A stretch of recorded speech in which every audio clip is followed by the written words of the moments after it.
Rabbim ancak Allah'tır. Yeter mi? Yetmez. Efendi Hazretleri öyle derdi. Rabbim ancak Allah'tır demekle iş yeni başlar, bitmez.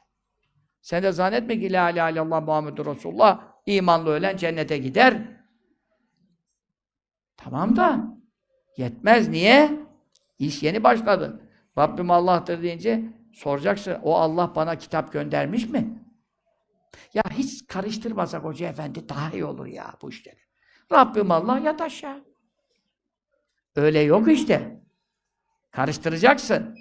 Yoksa onlar seni karıştıracak yani. Bana kitap göndermiş. Bana elçi göndermiş. O elçiyle binlerce hadis-i şerifler, o yüz binlerce hadis-i şerifler. Ahmed bin Hanbel 1 milyon hadis biliyordu ya. Düşünsene ne kadar hadis var. O kadar hadis-i şerifler göndermiş. Ayetler 6000 küsur ayet-i kerimeler göndermiş. Bunlarla kim muhatap? Sen de muhatap, ben de muhatap.